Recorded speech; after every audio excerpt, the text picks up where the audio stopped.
You a brief video about the vote that just happened on Capitol Hill as it relates to our next Supreme Court Justice, Brett Kavanaugh. Yes, I am confident that he will be elected our next Supreme Court Justice tomorrow, Saturday, October the 6th, 2018, when that vote happens. Today's vote was to invoke cloture.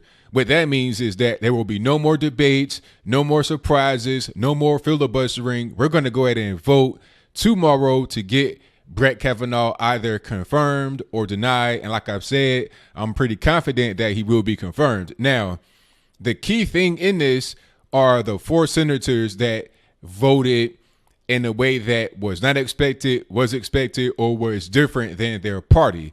Listening to Republicans first.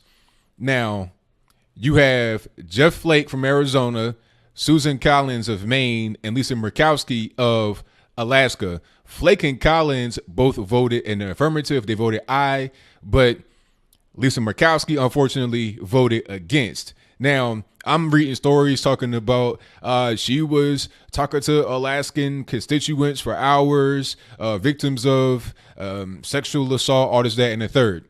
So that's her excuse. She was talking to people and then they were telling her about their story. So then that kind of inspired her to vote against ending cloture, which is not even the confirmation. We're not even in the confirmation phase yet. That happens tomorrow. She doesn't even want to end the discussion.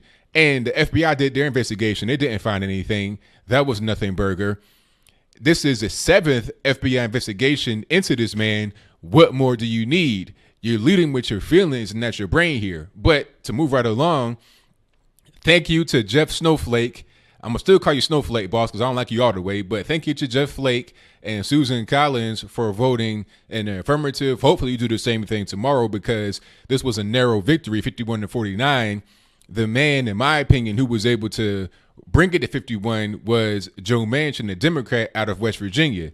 Now, he voted against his party line, in my opinion, because you're in West Virginia. If you want to be reelected, if you want to keep your job, you can't vote against Brett Kavanaugh. West Virginia voted for Donald Trump. They will vote for him again in 2020. I think 40% of his particular constituents voted for Donald Trump.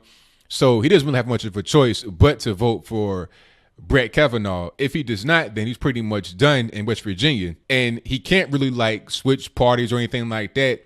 He's where he is. And he's not even all the way really a Trump guy. So he has to vote that way. What it's going to come down to tomorrow is people like Jeff Flake and Susan Collins. I think Lisa Murkowski, you pretty much know, since she voted against ending cloture, she would not change her vote in a positive way tomorrow, 24 hours or whatever from now. And you know that Manchin can't do it. So it's going to be between Jeff Flake and Susan Collins. Susan Collins has a press conference coming out at 3:30 p.m. Eastern time. Right now, it's about 12:43 Eastern time. So we'll know in a few hours, I guess, after this video was up, what she's going to do, what she's thinking about. But I've read that the GOP is pretty confident that she'll vote in the affirmative tomorrow to go ahead and get Brett Kavanaugh confirmed. At the end of the day, as I close, I just want to say that this whole process has been a real circus, and it's going to discourage good, upstanding people from coming into public office. Why would you want to come into a pit of vipers like this if you are a good man or a good woman? You have a name that you have built up over a period of many years, and then you just see it evaporate into thin air just like that. One accuser, 2 accusers, people making up stories, and then people believe it.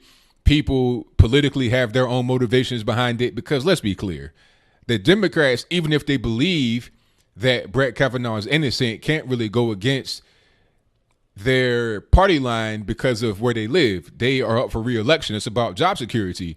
It's the same thing with Joe Manchin. If Joe Manchin was in California or something like that, he would easily vote against Brett Kavanaugh. But since you're in West Virginia, a very conservative state that voted for Donald Trump, that kind of flip-flop sometimes between Republican and Democrat as far as their state leadership, you can't really go against Kavanaugh because everybody knows at this point that voting against Brett Kavanaugh is simply voting against Donald Trump because you don't like what he stands for. It's not even about the allegations, which the FBI investigated and didn't find anything. There's no smoking gun.